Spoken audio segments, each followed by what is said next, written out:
So I'm a big rom-com fan. Like when Harry Met Sally is one of my top 5 films all the time, I just adore it. And I think this film really wears its kind of influences with a kind of great affection. You can kind of see the kind of Nora Ephron in the script and stuff like that. I just wonder if you could talk about bringing a very new and original story, which this is, into a genre where familiarity and that comforting sense of things being recognisable is also a big part of it, and kind of finding that balance between the two.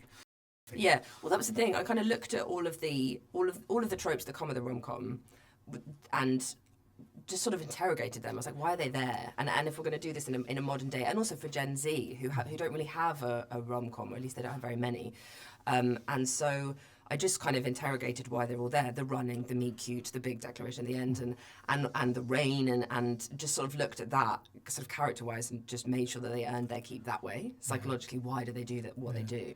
Because it kind of gently ribs Gen Z in a sense that, I mean, it kind of takes the, for example, the girl who kind of complains a lot on campus, I've forgotten the character's name, and then obviously the sensationalist kind of TikToks that we kind of see on the screen from people analysing the situation. There's a kind of oversensitivity on the matter and a sort of unfair demonisation of Owen, but at the same time, it doesn't feel like it's taking the piss or it's kind of undermining anyone. Was that, again, quite a tough balance? Yeah, I really didn't want to mock like anyone really, and for it to feel real, because I think there is a lot of chat online in the dusty corners of the internet. I think people do go on, and I wanted it to feel like a balance between people supporting him and not, but I didn't want to sort of punch down on anyone, because also I don't think that's what it's about.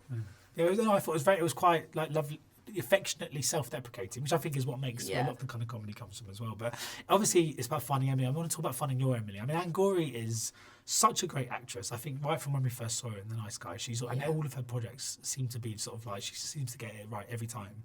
Can you just talk a bit about the casting process for that and what made her your Emily in this instance? Well, yeah, I mean, for all of those reasons, like The Nice Guys, she's got such incredible sort of comic timing. She's done some really interesting projects. She's a real professional. She works so hard. She's so dedicated and funny and kind and brilliant. And when we met to sort of talk about it, she also really loves rom-coms and really loved the idea of doing a kind of a new one like this. And she just, we did a lot of work together. We went to psychology lectures together, and she just, she's wonderful. And obviously I can't speak about her without speaking about Spike. Yeah. I mean, I saw him in Ella McKay, and I was completely convinced of him being a kind of American teenager, and in this I'm kind of convinced of him being that kind of young Manc lad.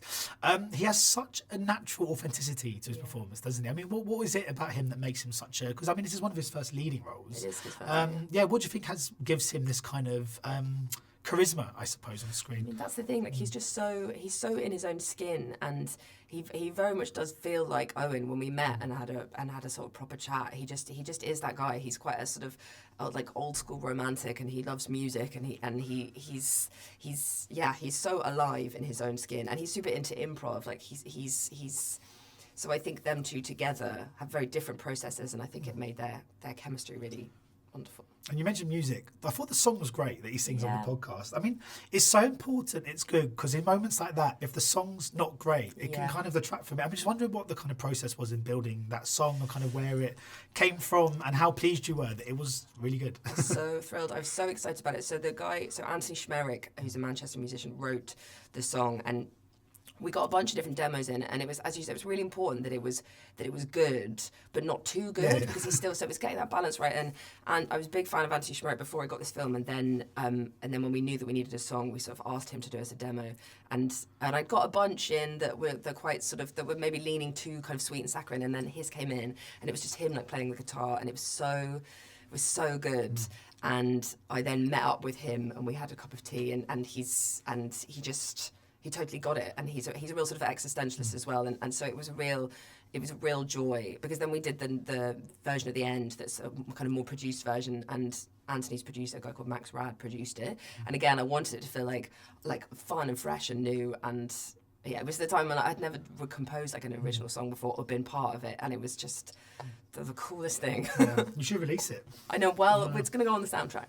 Yeah. Oh, fantastic. Yeah. Thank you so much for your time. Really nice to meet you. Thanks. You too. Ladies and gentlemen, you're watching Hey You Guys. Hey you guys. Hey you guys. Hey, that's what they all say. Hey you guys. Hey you guys.